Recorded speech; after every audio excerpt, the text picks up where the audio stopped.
Yang paling utama kalau di dalam politik kalah. Tapi apakah hanya di politik? Enggak. Mereka yang punya mentalitas Koreanya kuat. Ya, iya itu berarti. Wah itu banyak jadinya Pak. Ya. Banyak jadi karena orientasinya pada solusi terus. Oh ini solusinya ini solusinya ini. Enggak terlalu banyak pidato dia.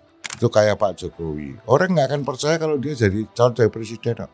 Tapi dia bisa nebus lapis itu. Itu fakta terjadi.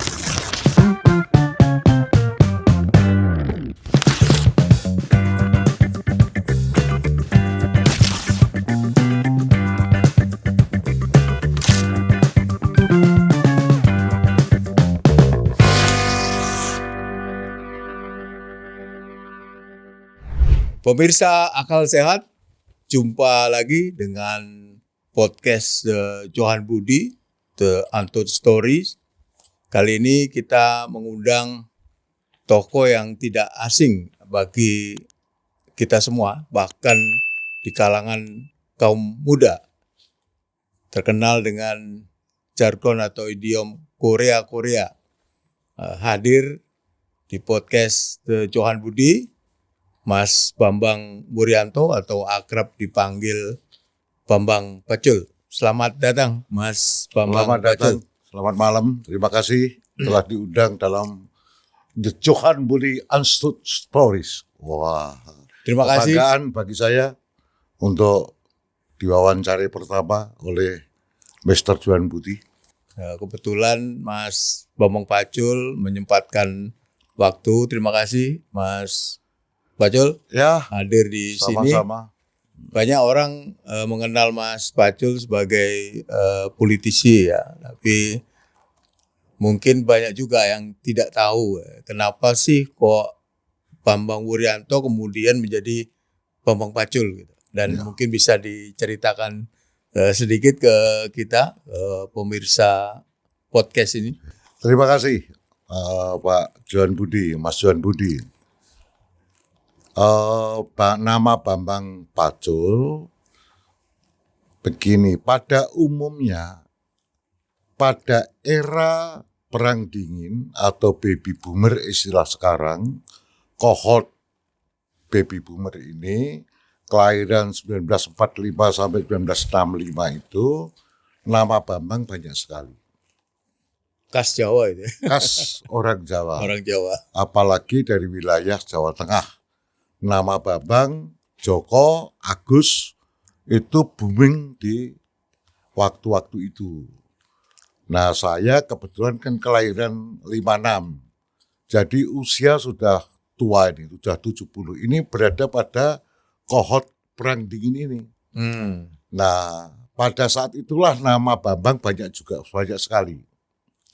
Ketika masuk SMA, di SMA saya di SMA 1 Solo sana, itu nama Bambang di kelas saya saja itu belasan.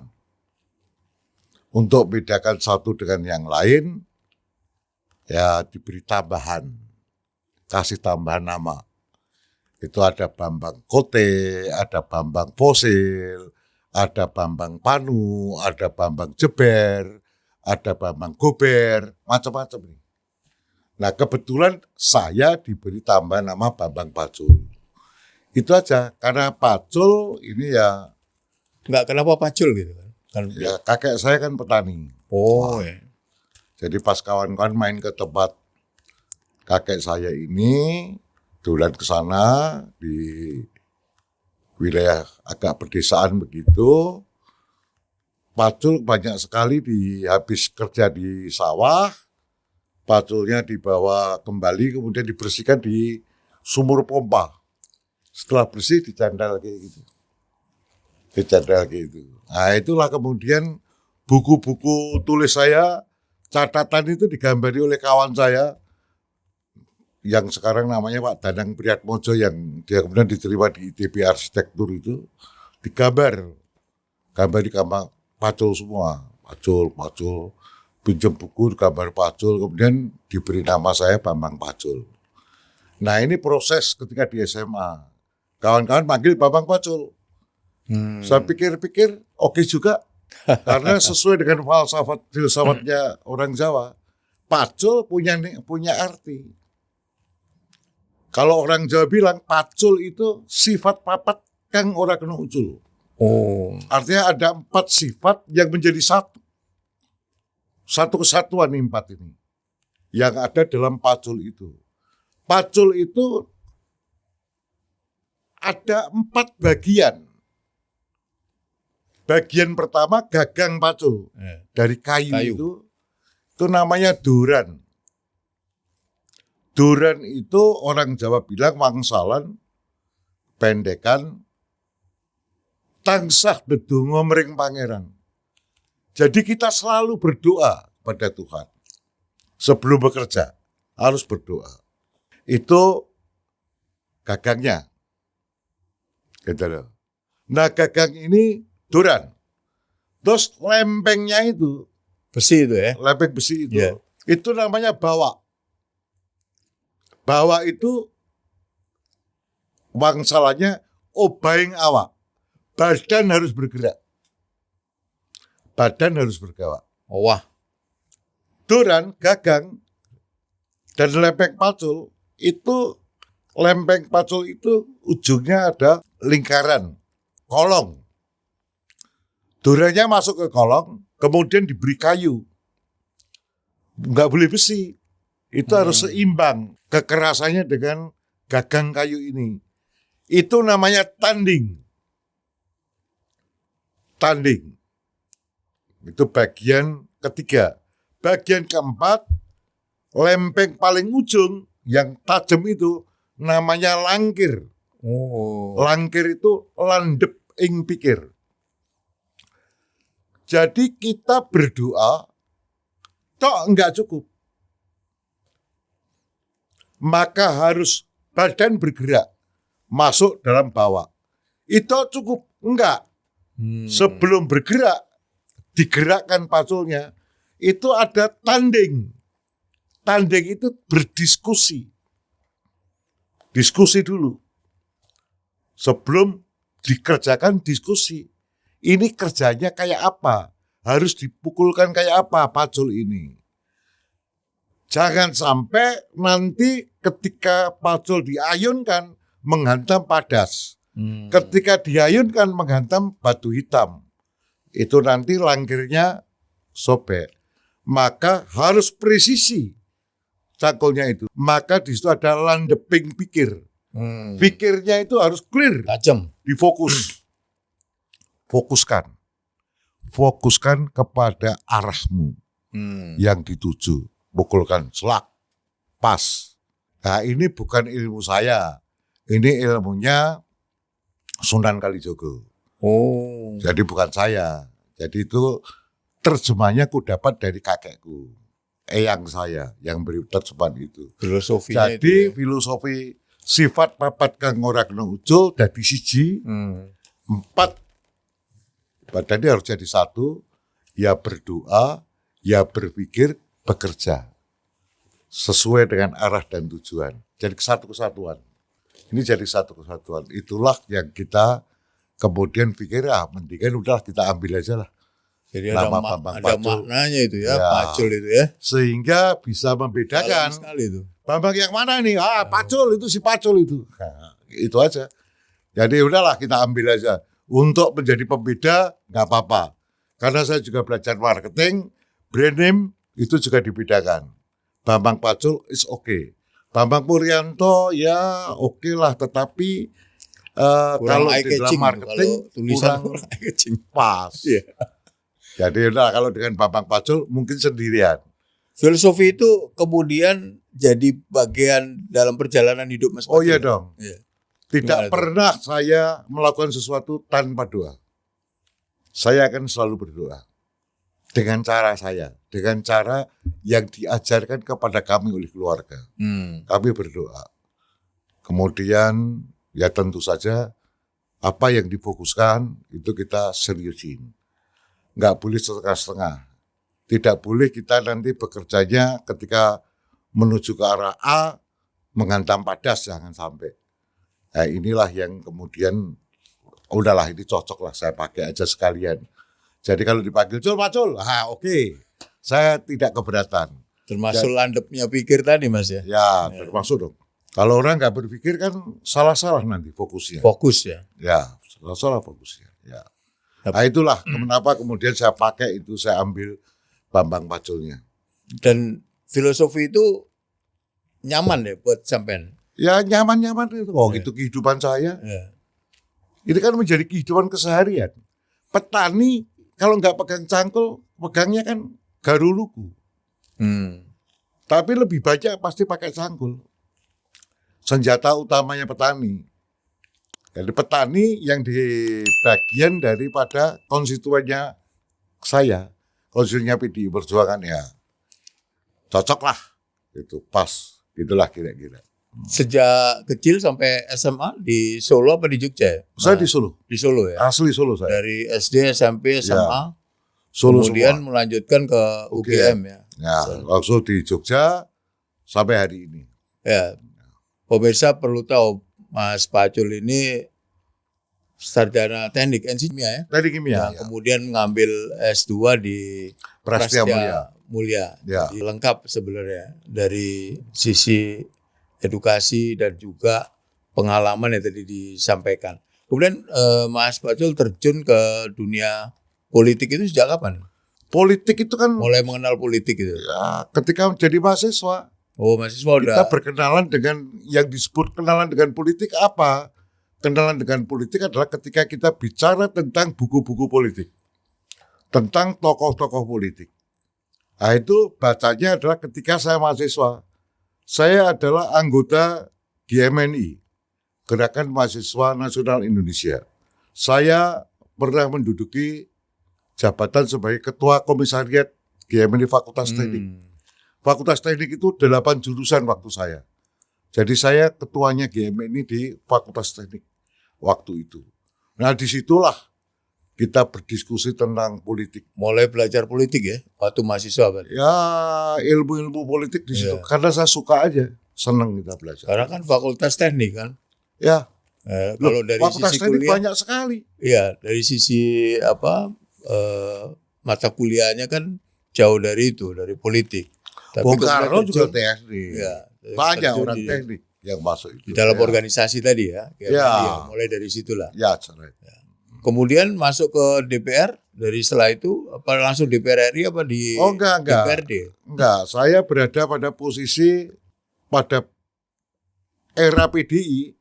Saya punya kakak sepupu yang jadi anggota Dewan PDI tapi di daerah DPRD maksudnya. DPRD. Namanya Heru Samsijo Habibowo sana.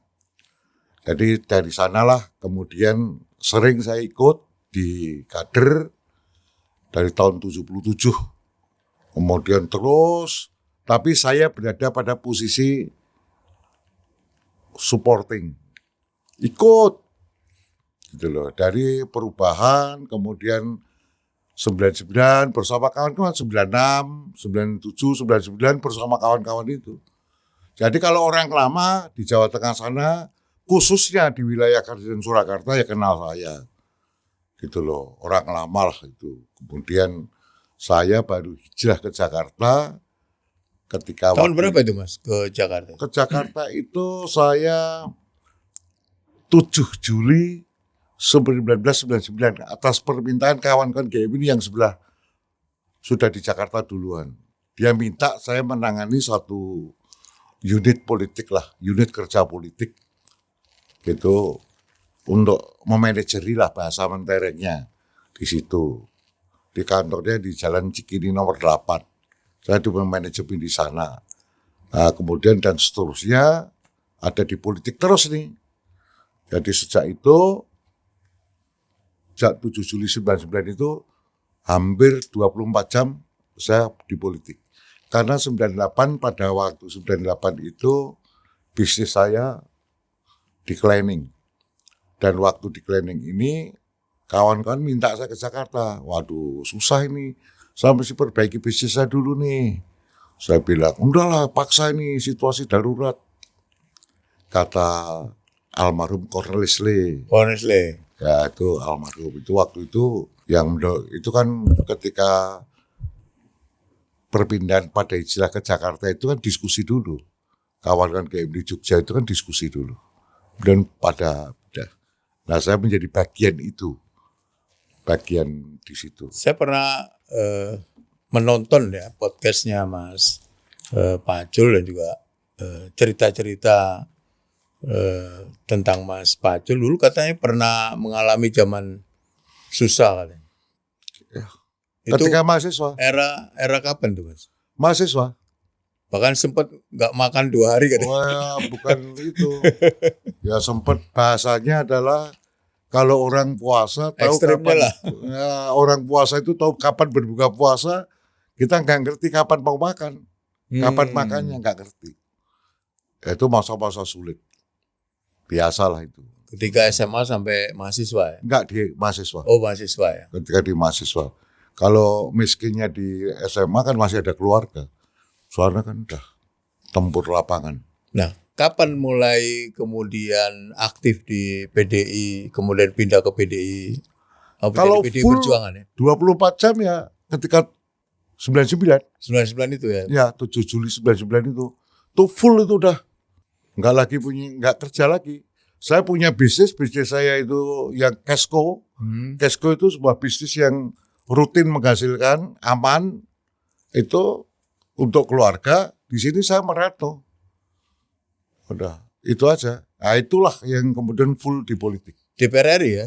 99. Waktu 99 belum tapi ya? aku di Senayan. Waktu itu ikut di Senayan. Sebagai Ya sebagai TA, tenaga ahli. Gak ada waktu Bukan. itu tenaga ahli. Ya yang diberi tugas oleh kawan-kawan GMN itu. Oh, oke. Untuk bikin ini, bikin itu kan begitu. Ada. Gitu loh. Baru menjadi anggota DPR 2004. 2004. Ya. Posisi masih anggota DPR aja ya? Anggota DPR DPR dan aja. saya sudah jadi pengurus partai. Oh ya, ya makanya Ya. itu yang ingin kita ketahui bersama. Perjalanan karir Mas Pacul di partai ini kan banyak juga yang nggak tahu asal mulanya ya. Oh panjang. Panjang itu. Ketika 2004 Mas Pacul udah DPR RI, Ya. itu sudah posisi udah ini pengurus partai di Saya PC. sudah jadi staf sekjen, stafnya Pak Sekjen. Oh, Stafnya Pak Pak Insinyur Cipto ya? Ya. Pak Cipto ya. Ya, menjadi staf ahlinya Pak Insinyur Sucipto, tapi Pak Insinyur Sucipto waktu almarhum ini minta menjadi staf ahli wakil ketua MBR yang ngerti Bung Karno, yang ngerti politik. Saya yang dicalonkan. Itu di tahun 2002. Saya sudah terlibat di Badiklat. Itu bersama ada Ganjar segala itu di Diklat waktu itu. Kemudian naik terus posisinya. Ya, kemudian di stafnya Pak Cep, kemudian menjadi pengurus DPD Jawa Tengah, DPD, ya. kemudian 2010 jadi DPP dan seterusnya. Sekretaris fraksi juga ya di DPR ya. 2007, Berapa periode tuh? Cukup 2000 lama juga. bulan April 2007 saya menjadi sekretaris fraksi, kemudian berhenti sebagai sekretaris fraksi bulan November 2024. Ya kira-kira berapa itu ya, 17 tahun lebih lah saya sebagai sekretaris fraksi. Jadi lika-likunya Senayan agak paham. Karena sesungguhnya sekretaris itu dari kata secret. Artinya secret itu rahasia. Bukan Jadi agak memegang paham ya, banyak sangat rahasia paham lah. menurut saya. Hah? Sangat paham menurut saya. Ya, banyak mengerti rahasia-rahasia di Senayan lah. Mas Pacul juga selalu dikaitkan dengan Korea-Korea itu. Ya. Itu saya kira muncul ketika ada rapat Komisi 3 ya, ketika Ya, ya. itu dengan Pak Mahfud MD, Mahfud ya. MD, ya. Kemudian muncul Korea-Korea yang kemudian menjadi populer. Bahkan dalam satu acara Pak Prabowo sempat menyebut juga Korea-Korea itu. Ya, ya. Itu gimana ceritanya itu Mas? Sebenarnya apa Korea-Korea itu yang dimaksud di awal itu apa ya? Jadi begini, ini adalah diksi Korea, itu diksi yang ada di masyarakat bawah, terkhusus wilayah-wilayah yang dulu dijajah Jepang. Itu bisa Semarang, Solo, kemudian Jogja, yang Jepang kuat di situ ada Korea. Nah, sesungguhnya kata-kata ini berasal dari orang-orang Korea yang waktu itu dibawa Jepang ke sini. Kenapa bisa dibawa Jepang? Kita kan tahu ya, Korea ini kan dijajah Jepang itu kira-kira 35 tahun. 29 Agustus 1910 itu sampai Jepang kalah. 15 Agustus 45 45 ya. Waktu nyerah. Itu kan 35 tahun. Sehingga Jepang itu ketika mendarat ke sini, orang-orang kelas bawahnya ini yang dipakai kerja kasar, itu orang-orang Korea ini. Kalau Sehingga terjadi diksi Korea ini orang kerja keras, pemberani, militan, kerja keras. Itu Korea itu, bawah ini. Bahkan diksi itu kemudian mimikri di kalangan bawah itu menjadi orang-orang susah. Ya bolo-bolo gak jelas, Korea minggir. Atau itu Korea disuruh nurunin pupuk itu. Itu kelas bawah ini. Semangat itu. ketika saya SMA di Jawa Timur sana dekat Surabaya, itu diksi Korea itu sebenarnya sudah ada juga. Wah pasti. Korea yang kemudian dimaksudkan untuk orang-orang yang di pinggir jalan gitu ya. Kalau ekstrimnya itu quote unquote orang nekat, preman gitu ya. Yang orang berani dan nekat itu bisa disebut Korea. Iya. Tapi kemudian menjadi populer dan itu dikaitkan dengan bahkan dalam sebuah podcast juga Mas Pacul ditanya Pak Jokowi itu Korea bukan gitu. Mas Pacul sebut ada Korea yang seperti semangatnya itu nggak pernah patah. Kemudian muncullah istilah gala itu, gala untuk melenting ya. Gala untuk melenting itu. Nah kemudian diksi Korea itu diplotkan ke orang per orang gitu oleh Mas Pacul.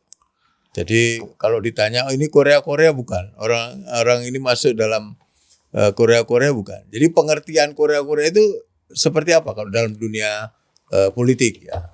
Ini kan diksi yang kita angkat ke permukaan yang sudah ada. Ini ada orang yang dari kelas bawah, yang pernah menerima kemiskinan ekstrim, miskin lah, berusaha menembus lapis atas, berusaha menembus lapis ke atas ini, lapis sosial di atasnya. Ini berusaha untuk nembus. Nah untuk nembus ini perlu kalah. Itu.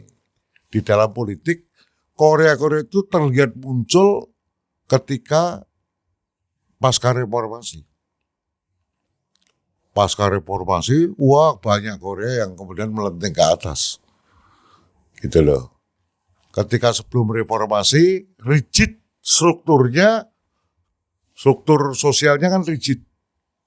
Nah itu susah, penting.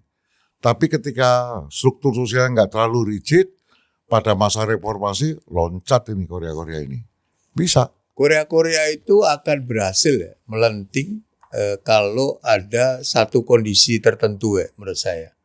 Benar nggak itu menurut Mas Pacul? Jadi Korea ini akan melenting kalau situasi dan kondisinya memungkinkan Korea untuk melenting gitu. Kan butuh galah tadi untuk melenting. Jadi nggak semua situasi itu kemudian Korea itu bisa melenting. Sehingga orang ini Korea termasuk dalam Korea, orang ini tidak termasuk karena sikap dan sifatnya yang mungkin nggak memungkinkan dia jadi Korea gitu. Kira-kira gitu. Kita underline dulu karakter Korea. Nah, karakter maksudnya ya. Jadi karakter Korea itu orang yang pernah mengalami kemiskinan yang cukup ekstrim. Kemudian mentalitasnya jadi kuat. Kemudian dia punya militansi. Dan bagaimana dia punya keinginan itu sangat kuat untuk melenting. Sesungguhnya dimanapun bisa. bahwa ada syarat-syarat objektif yang Ya, dibutuhkan, sangat objektif. ya Maksud saya itu gitu loh. Ya, bisa, untuk Korea bisa melenting, dia harus ada syarat objektif tadi. ada. Iya. Ada syarat-syarat objektif yang bisa kita rumuskan. Yang paling utama kalau di dalam politik kalah. Tapi apakah hanya di politik? Enggak. Iya, di semua Enggak. Di semua profesi profesi. itu bisa. Gitu loh. Maka rata-rata ya bagaimana orang membangun relasi, bangun hubungan, bangun ikatan emosi, sedikit membangun kompetensinya. Maka ketika dicari, ya ini orang yang pertama kali bisa diambil. Kalau dia relasinya bagus, terjadi ikatan emosi yang bagus. Nah, relasi dan ikatan emosi ini itu berada pada posisi kemampuan berkomunikasi. Itu Ini menarik ya menurut saya, diksi Korea ini.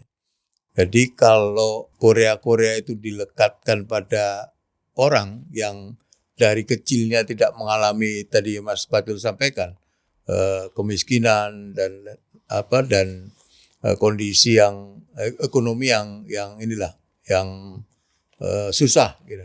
Itu dia tidak akan bisa menjadi Korea atau bisa, karena ini kan karakter. ya karakter. Kan saya hanya mengatakan karakternya. Nah, Ya bisa. bisa. Jadi kalau Meskipun dia dilatih nggak- karakternya kan sudah mental. Ya. Terutama mentalitasnya. Mentalitas Koreanya itu ada enggak? Kalau mentalitasnya bisa dilatih, bisa. Tetapi latihan alaminya lahir dari sebuah kemiskinan pengalaman ekstrim ya, pengalaman kemiskinan dalam tadi. kehidupannya. Ya.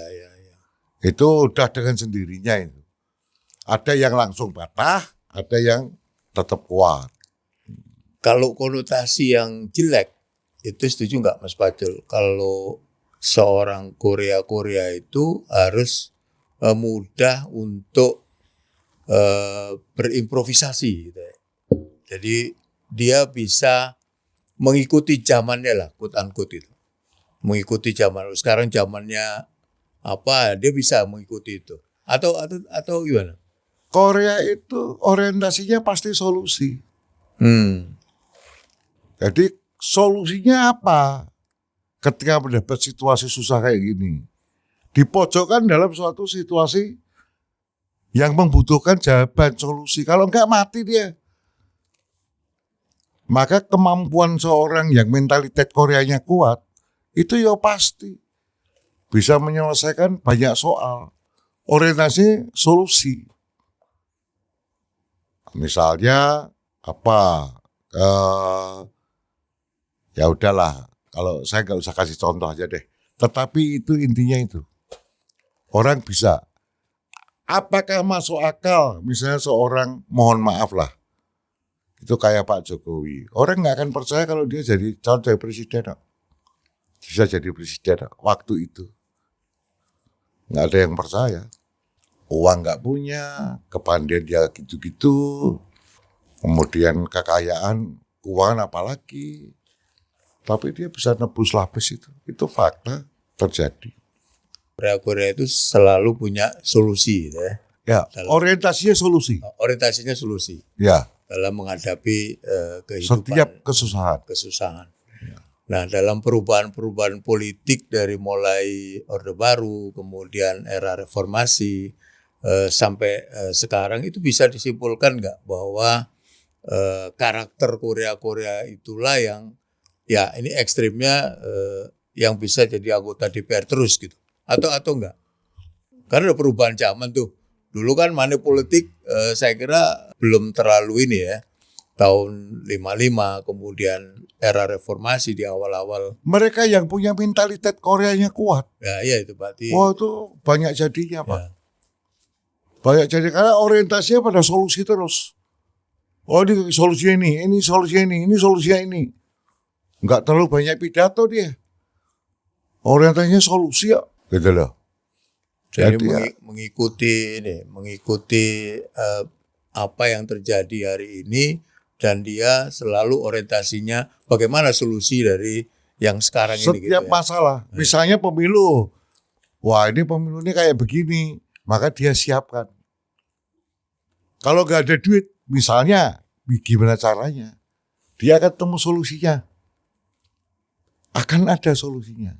Maka Korea yang militan, mentalitas Korea yang sangat militan, itu ya hari inilah yang banyak hidup. Yang banyak hidup ya hari ini itu. Kalau Itu fakta. Mas Pacul sendiri sangat Korea kalau hitungannya 0 sampai 10? Oh enggak, saya enggak Korea banget lah, Enggak banget 8% lah, 80% Nilai 8 lah. lah ya. 80% lah kalau Dari 10 skala 8 1 sampai 10 ya 8 lah. 8. Kalau yang sampai 10 siapa, Mas? Ya Pak Jokowi. Pak lah. Jokowi ya. Luar biasa. Kalau dari kesimpulan tadi diksi Korea-Korea itu, apakah Korea-Korea itu tidak berhubungan langsung dengan kehidupan yang mewah? Enggak Dia, juga. dia selalu sederhana, quote-unquote. Enggak juga ya? Enggak. Itu tergantung aja. Jadi Korea-Korea itu bisa juga hedon lah ya? Bisa. Bisa ya? Bisa. Sok-sokan bisa, cuman dia gak bisa nikmati penuh lah. Bisa. Menarik itu. Bisa.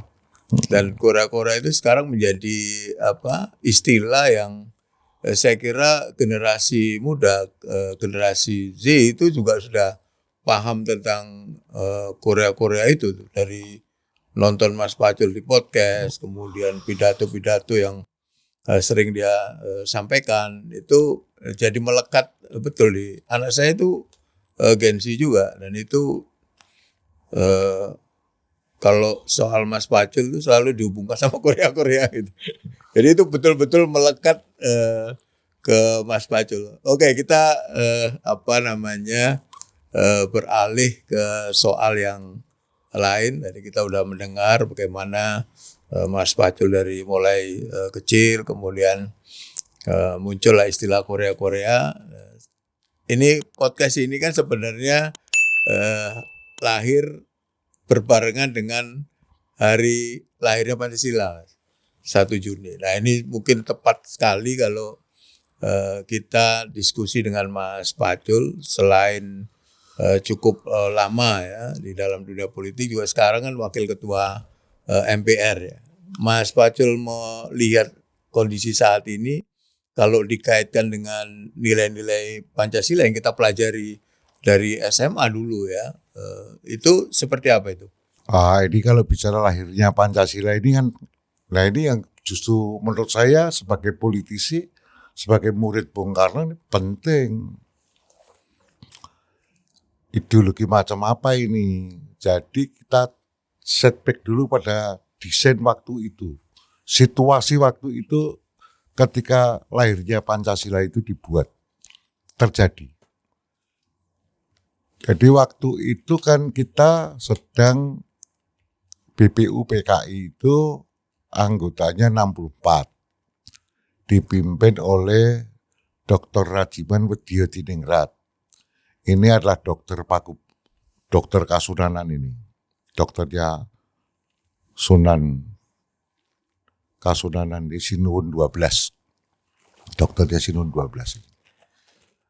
Nah, itu kan berdiskusi apa kalau kita itu nanti merdeka, negara kita merdeka itu fondasi negara kita itu apa? Ditanyakan pada peserta. Lah di sinilah pidato 1 Juninya Bung Karno. Gitu loh. Nah inilah pidato yang kemudian diberi judul lahirnya Pancasila itu oleh Dr. Rajiman. Kalau saya pribadi melihat ini, membaca ini di sini dulu nih. Luar biasa. Saya diberitahu oleh senior GMNI saya bagaimana dengan singkat menerangkan secara singkat. Karena kalau orang sekarang kan nggak terlalu cerita panjang lebar, pendek aja lah dulu. Orang suka bacanya WA, versi pendek. Pancasila 1 Juni, itu kayak apa sih isinya? Gitu loh. Jadi Pancasila 1 Juni ini lahir waktu itu ya seperti saya bilang dulu kan cuaca perang dingin. Ada 2 blok kekuatan. Kebutuhan bangsa kita itu sedang memperkuat diri sebagai bangsa. Maka sila pertama oleh Bung Karno disatukanlah kebangsaan. Karena kita bersuku-suku, agama macam-macam, yang penting kita bangsa Indonesia. Itu dulu. Di dalam bangsa Indonesia itu ada persatuan. Persatuan itu elemen utamanya apa yang bisa menyatukan? Itu di sila kedua. Itu peri kemanusiaan. Jadi peri kemanusiaan itu sebagai elemen berbangsa, bernegara itu elemen utamanya itu kemanusiaan. Jadi bangsa Indonesia dengan elemen pemersatu itu adalah kemanusiaan. Kemanusiaan ini pun juga harus dibawa ke luar negeri. Maka sila kedua peri kemanusiaan strip internationalism. Internationale waktu itu tulisannya. Jadi Indonesia tidak bisa berdiri sendiri. Indonesia juga harus bekerja sama dengan bangsa lain. Base-nya peri kemanusiaan. Base-nya kerjasama. Untuk apa? Untuk kemudian berdialog, bermufakat. Bangsa kita juga bersaling bermufakat, berdiskusi, nggak voting, diskusi. Musyawarah. Itulah kemudian sila ketiga, mufakat. Mufakat untuk apa? Mufakat untuk kesejahteraan rakyat. Sila keempat, proses persatuan kebangsaan, peri kemanusiaan internasional, mufakat menuju kesejahteraan rakyat ini semua menjadi satu kesatuan di mana kita sebagai anak bangsa mengabdi kepada Tuhan. Itu ekspresinya. Maka sila berikutnya ketuhanan. Ketuhanan yang Maha Esa. Jadi diekspresikan, saya bertuhan, saya ekspresikan di dalam mewujudkan 4 sila ini. Ada enggak di situ kontradiksi? Enggak. Enggak ada. Kemanusiaan itu enggak kontradiksi. Mengabdi kepada Tuhan enggak ada kontradiksi. Iya. Sejadi Pancasila Bung Karno ini yang dibuat oleh Bung Karno ini itu sangat toleran, itulah yang kemudian ada Bhinneka Tunggal Ika. Saya sebagai wakil ketua MPR, undangan ini saya terima karena ada lahirnya Pancasila. Nah, di tengah lahirnya Pancasila ini, 200 tahun sebelumnya, kira-kira 1776, lahir Declaration of Independence. Thomas Jefferson. Inilah spirit individual. 100 tahun kemudian, spirit individual berhadapan dengan spirit komunal. Manifesto Komunis 1848. 100 tahun berikutnya 1945 Bung Karno menjadikan ini. Mohon dicatat, buah daripada di sini adalah sistemnya adalah liberal, individual itu, di sini komunal. Dua-duanya adalah hegemonis. Jadi perang Trump ini juga hegemonis. Dia mau nyaplok Greenland misalnya. Kuba juga mau Kuba mau diambil. Itu karena hegemonis. Satunya hegemonis gak? Sama hegemonis ya. Jadi Pancasila non hegemonis. Buktinya apa? Konferensi Asia Afrika. Persatuan bangsa-bangsa Afrika. Tanpa 28 negara merdeka. Mana? Bikin non-blok itu. Jadi non-blok. Konferensi Asia Afrika kemudian non-blok. Nah, ini hebatnya Pancasila. Tidak hegemonis. Nah, apa hegemonis? Jelek. Yang pasti kalau orang hegemonis itu, kalau kamu pengen menguasai aku pasti resisten. Pada titik tertentu aku pasti konflik sama kamu. Jadi perang itu sudah akan menjadi kewajiban karena ideologinya ideologi hegemonis. Karena hegemonis pasti perang. Lah kalau Bung Karno kan enggak. Pancasila enggak.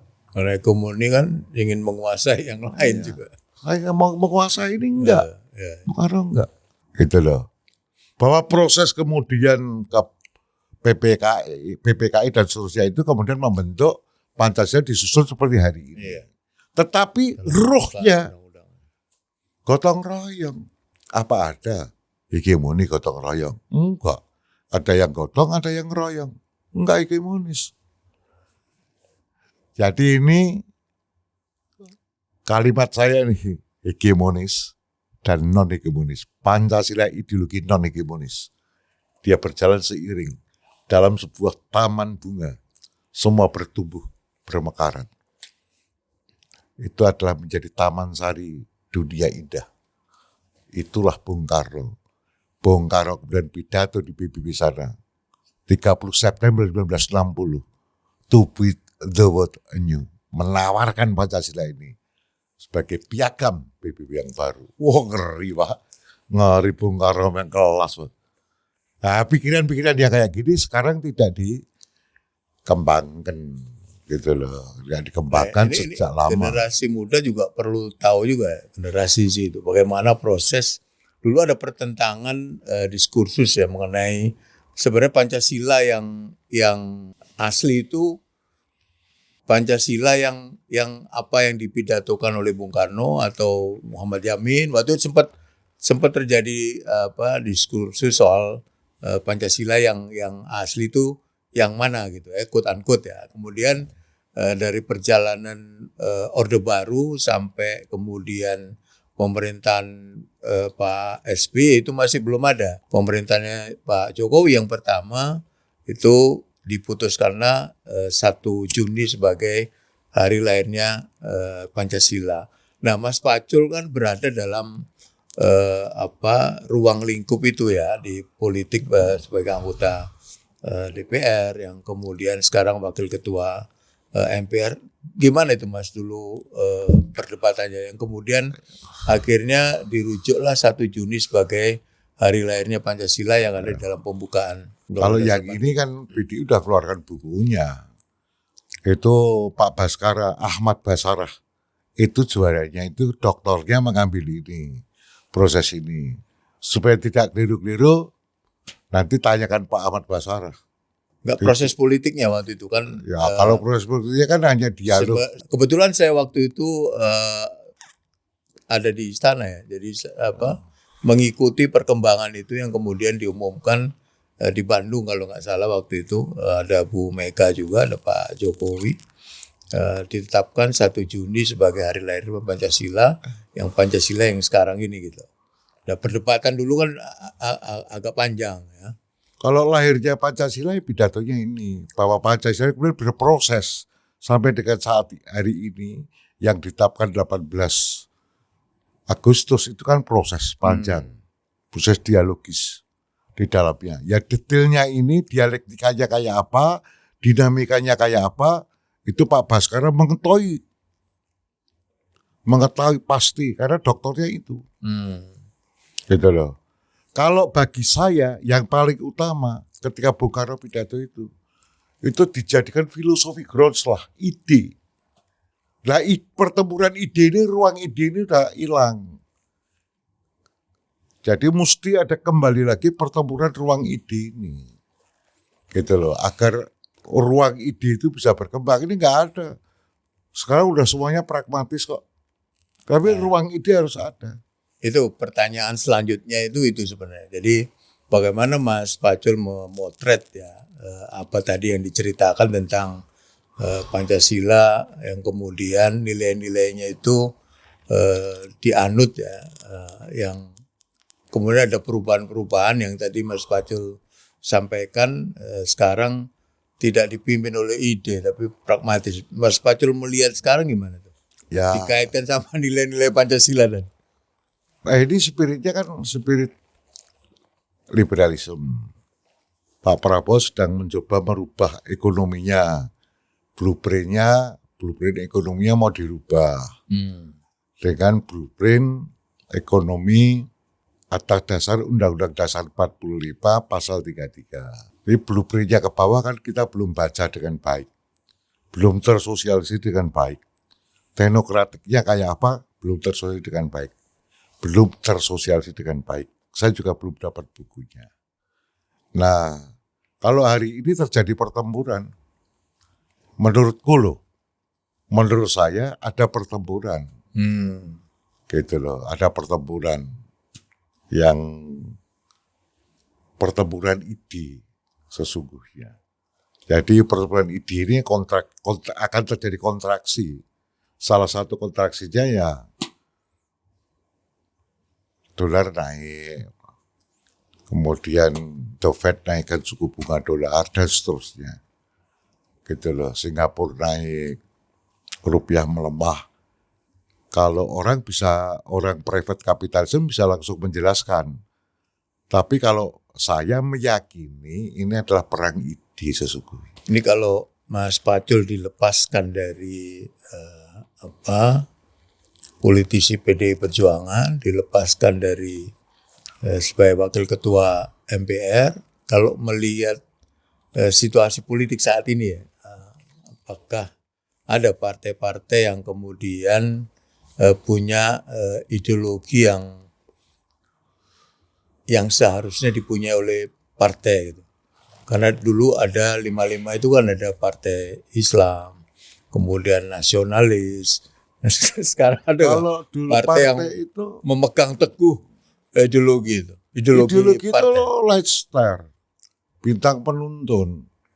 Pancasila, filosofi Groundsel dan Leicester, bintang penuntun kita. Jadi kalau partai politik memang sesungguhnya dipimpin oleh ide. Kader-kadernya dihikmati oleh ide. Dan bersedia memikul ide. Dan kemudian membumikan ide itu. Problem lapangannya harusnya kan terlalu kuat. Tetapi kalau nanti aku bicara seperti ini, pengandian Anda salah, saya masih anggota PDI Perjuangan. Saya menjadi anggota DPR PDI Perjuangan.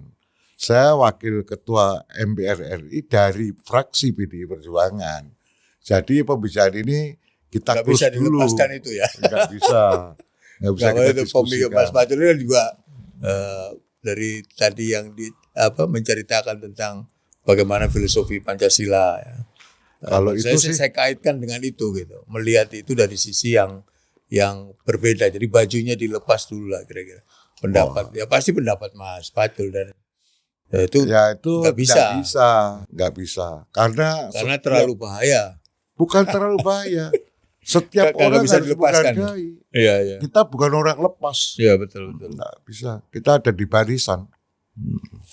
Ada di selah orde. Ini kalau kita bicara situasi dan kondisi politik saat ini ya, dikaitkan dengan tadi nilai-nilai Pancasila tadi yang kemudian kita kaitkan dengan kira-kira ramalan Mas Pacul gitu ya. Dari pengalaman yang ada 2029 itu seperti apa kondisi politik kita? Ya kalau itu jawabannya nanti setelah 3 tahun lagi saya pensiun. Hari ini saya adalah bagian dari selah orde PDI Perjuangan. Tapi ngomong-ngomong Mas Pacul hobinya apa? Baca buku enggak? Dulu. Kalau sekarang kan matanya sakit, kalau baca kan udah 1 buku aja belum tentu 1 bulan selesai. Sekarang ini kalau baca pelan-pelan. Saya tonton ya Mas Pacul dengan mahasiswa waktu di Jogja itu ya. Nilai-nilai falsafah Jawa itu begitu kuat ya dipahami dan dianut oleh Mas Pacul ya. Kalau Mas Pacul mengidentifikasi Mas Pacul pribadi itu apa? Satria atau apa kalau di orang Jawa? Itu apa itu? Saya sering dengar itu dia. Ya, Tuhan memerintahkan saya, menjadikan saya anak Jawa. Lahir dari orang Jawa, suku Jawa, besar dalam kultur Jawa, tapi dalam lingkup Indonesia. Tuh. Saya tentu belajar Jawa. Orang Jawa hidup dengan pedoman. Memedomani hidup. Saya memedomani sebagai orang Jawa. Pedoman saya mengambil jalan satria. Satria. Ya, itu jalan hidup saya. Saya memilih jalan satria. Ketika memilih jalan satria, konsekuensinya apa? Ada semua.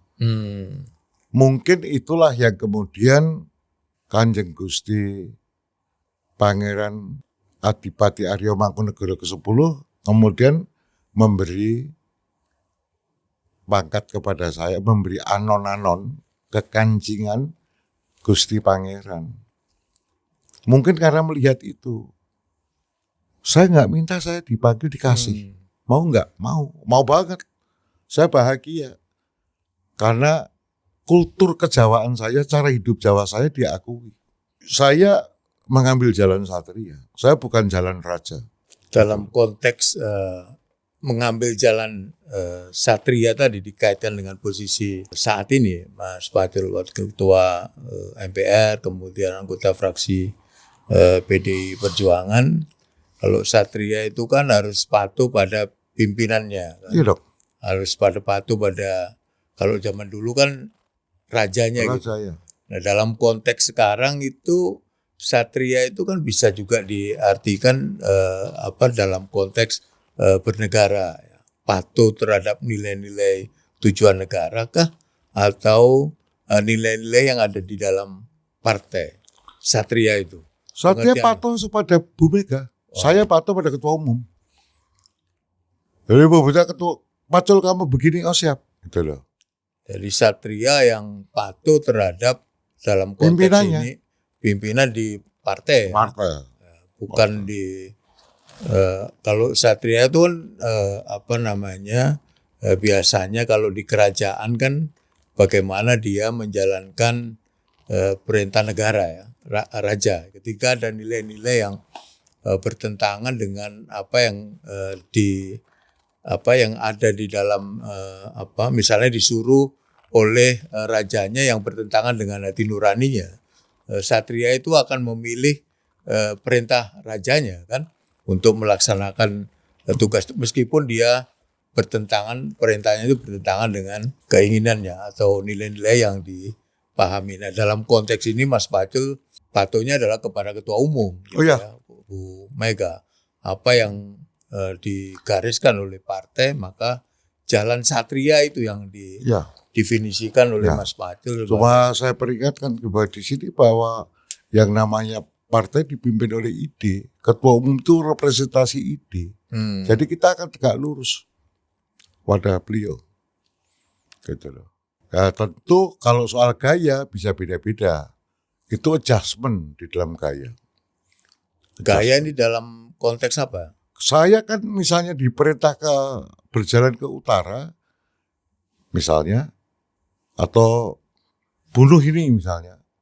Cara bunuhnya kan beda-beda. Saya anak Jawa, bunuhnya begini. Kultur Jawa saya, tapi nggak pindah, nggak melawan lah ya, nggak melawan lah ya. Enggak, tegak lurus. Jadi apa yang itu tegak lurus.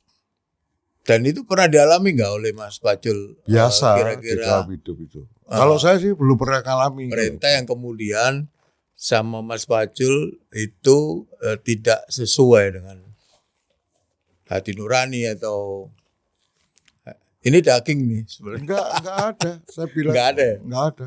Kita tegak lurus saja. Kan kadang-kadang di politik itu kadang-kadang ini ya fenomenal waktu Mas Pacul di Komisi 3 waktu itu yang sempat ramai, bahkan setelah Mas Pacul di Komisi 3 saya malamnya talkshow juga ditanya oleh wartawan mengenai tergantung ketua umum gitu. Jadi Pak Mahfud waktu itu Mas Pacul sampaikan undang-undang perampasan aset kalau nggak salah. Ya. Itu gampang sebenarnya, tinggal telepon ketua umum ya. Nah itu dimaknai oleh banyak pihak, banyak pemirsa waktu itu, dan saya ikut talkshow juga malamnya. Ditanya, berarti anggota DPR ini sebenarnya untuk kepentingan ketua umum atau kepentingan masyarakat gitu, kan dia dipilih oleh rakyat. Akhirnya pertanyaannya ada yang begitu ke saya gitu. Itu tadi yang Jalan Satria tadi itu. Jalan Satria, dan begini loh, undang-undang perampasan aset itu kan undang-undang yang sangat berbahaya. Undang-undang perampasan aset itu kan sebenarnya pasangannya dengan Cashless. pembatasan uang Kartal. kartal. Dua ini penting, gitu loh. Kalau belum, wah bahaya. Itu bisa berbahaya di sektor penegak hukumnya udah beres belum, penguasanya nanti sudah beres apa belum. Tetapi kami tidak pernah mengatakan itu misalnya ketika saya menjadi inisiator membahas undang-undang mineral dan batu bara. Enggak. Tapi kalau ini akan merubah sendi-sendi kehidupan. Rakyat kita sudah paham akuntansi apa belum? Banyak ini mungkin berdebat sendirilah yang ini. Tetapi intinya saya tegak lurus perintah ketua umum. Ya, Dan saya pastikan yang di Senayan sana semua tegak pada ketua umum. Ya itu, Ya. tadi konteksnya bukan soal perampasan aset itu disahkan kalau penegak hukumnya sudah benar. Bukan itu sebenarnya. Tapi konteksnya adalah itu tadi. Kalau membahas undang-undang ya harus lapor dulu ke ketua umum. Undang-undang yang penting, Ya, undang-undang yang sangat penting, yang Ya. merubah kehidupan banyak rakyat. Wah, apalagi merubah, berbahaya lah intinya. Kalau saya mengatakan itu karena itu undang-undang berbahaya. Kalau enggak, saya enggak ngomong kayak gitu. Karena ketua umum memberikan kebebasan juga. Oh, percaya pada anak buahnya. Anak-anak buahnya itu masuk ke Senayan juga udah melalui pendidikan politik. Gitu loh. Itu clear lah. Dan waktu itu di Komisi 3 Mas Pacul juga sempat menyampaikan bahwa hampir atau semua partai seperti itu. Korea di sini juga lapor bosnya dulu. Gitu. Oh, ya lapor ketua umum semua. Dan itu yang terjadi sebenarnya ya. Untuk undang-undang yang penting ya. Iya dong, realitasnya untuk undang-undang yang penting pasti begitu. Yang penting bagi kehidupan rakyat. Merubah peradaban, merubah sendi-sendi kehidupan rakyat pasti dibicarakan dengan ketua umumnya. Ketua umumnya juga pasti akan ambil sikap. Nggak mungkin nggak. Gitu loh. Boleh nggak saya mengatakan bahwa keputusan tertinggi di dalam DPR yang dijalankan oleh 570 anggota DPR yang dibagi dalam banyak fraksi, 9 fraksi waktu itu sebenarnya tapi untuk undang-undang penting ya di garis bawahi, itu sebenarnya tidak perlu bicara dengan anggota DPR di DPR, tapi perlu diskusinya dengan ketua umum. Seolah-olah begitu. Oh ya, Ini kalau apa? menyangkut kepentingan negara ya. Seolah-olah keputusan atau ide atau pikiran dari 570 anggota DPR yang dipilih oleh rakyat itu menjadi tidak punya keinginan will untuk memutuskan undang-undang yang penting gitu. Jadi cukup bicara dengan bahasanya kan gitu. Cukup bicara dengan ketua umum. Masing-masing ketua umum rapat, maka itu sudah selesai gitu. Perdebatannya menjadi tidak penting gitu di DPR-nya untuk undang-undang yang penting ya. Oh ya, urusan negara ini sebenarnya para ketua umum itu duduk bersama-sama selesai kok. Ya. Negara kita mau kemana? Selesai. Asal ada kesepakatan di antara para ketua umum partai. Sederhana sesungguhnya. Soalnya bayangan saya gini Mas, ketua umum itu kan satu orang. Ya, tentu ide-ide yang ada di dalam pikiran ketua umum itu diwakili oleh satu pikiran gitu. Ya enggak dong. Ketua umum itu. Ya sebelum ketua umum ngambil putusan, kan ada Dewan Pimpinan, ada Dewan Suro. Itu pasti akan bicara dulu dong. Baru muncul ini, kan begitu. Itu kan untuk menyederhanakan kalimat. Proses di dalam kan nggak gampang. Ya kalau di Cina sana tergantung Xi Jinping misalnya, ya enggak, di situ masih ada Politbironya, kan gitu. Partai Nanti di Komunis, Politbiro itu yang menyelesaikan. Ya, karena banyak orang salah memahami waktu itu. Nah kebetulan saya ikut di dalam rapat itu ikut juga, sehingga malamnya sempat ada diskusi yang pertanyaan itu dan di media sosial itu berkembang persepsi publik yang mengatakan bahwa berarti nggak penting, lebih penting ya ngomong aja sama ketua umum ini. Kalau undang-undang yang penting udah beres tuh. Tadi seperti Mas Patu sampaikan. Memang beres. Iya. Itu realitas. Kumpul. Itu realitasnya memang begitu kok. Gitu. Kalau orang kaget-kaget karena nggak pernah baca realitas. Realitas yang sesungguhnya gitu ya, yang terjadi. Realitas sesungguhnya karena kurangnya informasi asimetrik, sehingga informasi yang masuk ke kita kan belum penuh. Kalau orang partai semua ngerti itu. Semua yang di anggota Dewan Senayan saya ngerti kabeh itu.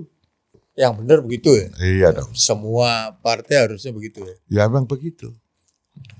Karena dengan informasi yang utuh, maka ketua umum bisa memberikan putusan yang baik, pas, yang ya. pas, yang tepat. Yang sesuai dengan ideologi masing-masing, kan gitu. Sekarang sibuk apa Mas di wakil ketua MPR? Ini Tugas- bicara yang santai-santai aja. Ya, kalau Karena tugas kalau yang agak berat itu Iya. berat juga. tugas kita sebagai wakil ketua MPR kan ya sosialisasi 4 pilar. Kita jalani. Dulu katanya ada keinginan untuk kembali ke Undang-Undang Dasar 45 itu gimana Mas? Masih ada nggak diskusi Ya, soal sampai itu? hari ini nggak ada. Nggak ada, ya. Tapi pokok-pokok haluan negara ada. GBHN ya. PPHN. Kan dulu ada diskusi yang harusnya negara ini punya zaman Pak Harto itu ada Repelita 1, Repelita 2. Ya itu ada di Udah pokok-pokok. nggak ada ya? Udah nggak ada ya? Sudah selesai. Itu udah dikerjakan lama, udah selesai. Sekarang ya bulannya sudah diserahkan ke Presiden, kita belum mendapat respon. Mas Pacul sudah nggak aktif lagi Pak di rapat-rapat komisi ya? Udah Oh, nggak? kadang masih datang. Masih ada? Iya. Saya kira cukup ya Mas. Ya. Sekali lagi terima kasih Ya. atas kehadiran Mas Pacul di podcast Cuan Budi Antur Story. Jadi podcast ini sengaja saya launching di hari kelahiran Pancasila Mas. Dan Pancasila orang yang 1 paling Juni. tepat ya bicara soal itu adalah Mas Bambang Pacul yang hari ini sempat Ya. kita diskusi. Biar saya ralat Meskipun- dikit lah. Ya. Itu menurut kacamata Mas Juan Budi, saya paling tepat. Itu kacamata jenengan. Kalau saya sih banyak yang jauh lebih tepat sesungguhnya. Terima kasih. Baik, Assalamualaikum. pemirsa Akal Sehat, kita akan coba lagi dengan narasumber yang lain. Terima kasih.